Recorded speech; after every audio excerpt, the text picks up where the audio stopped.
Bonjour, je suis Marga Sarda-Fruchtmann, psychologue scolaire et professeure au BSB. Dans notre école, le développement global de nos élèves est essentiel. Pour cela, en plus de toutes les matières académiques, nous essayons de les aider à se développer en tant que personnes, l'intelligence émotionnelle étant l'un des aspects les plus importants.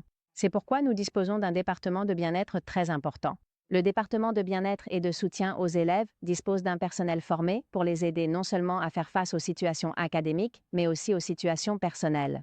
Le programme d'intelligence émotionnelle des Seven Steps cherche à aller au-delà de la simple identification des émotions, car nous vivons avec beaucoup d'autres personnes, et par conséquent, il n'est pas seulement important de les identifier, mais aussi de savoir comment les gérer pour nous-mêmes et pour interagir avec les autres. Ce programme vise à fournir aux élèves différentes stratégies afin qu'ils puissent faire face à toute situation de manière autonome. Les adultes ne seront pas toujours autour d'eux et par conséquent, ils doivent savoir quoi faire face à une situation. C'est pourquoi le programme commence dès le plus jeune âge, afin qu'ils intègrent petit à petit ces stratégies qui leur permettront d'affronter de manière assertive tous les défis qu'ils rencontreront dans la vie. Le programme des Seven Steps repose principalement sur 7 questions de pensée critique, qui permettent de savoir comment faire face à une situation. Nous commencerions par identifier ce qui s'est passé après avoir expliqué ce qui s'est produit. À partir de là, nous pouvons classer le type de conflit et ce que cela nous fait ressentir, ainsi que la manière de gérer ces émotions. Ensuite, nous réfléchirions à ce que nous avons fait dans cette situation et quelles en ont été les conséquences.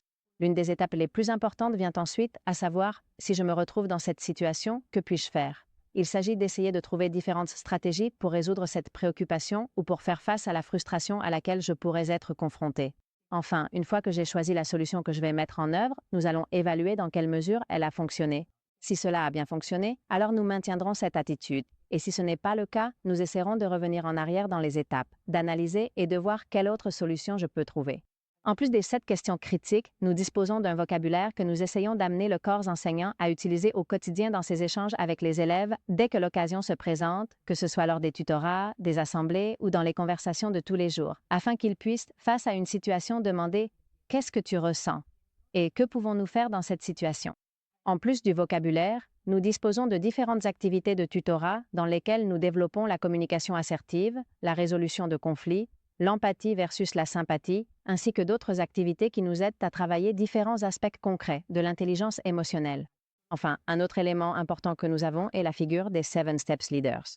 Ceux-ci, en plus du corps enseignant et des moniteurs qui sont formés aux questions des Seven Steps, nous bénéficions du soutien des élèves du lycée qui viennent, pendant les récréations, aider les élèves du primaire et, cette année, du secondaire à faire face à différentes situations. Avec eux, ils ressentent une identification car ils ne nous voient pas encore comme des adultes, ce qui facilite la communication, mais en même temps, ils sont leurs modèles et peuvent ainsi essayer d'apprendre d'eux comment résoudre ces mêmes situations.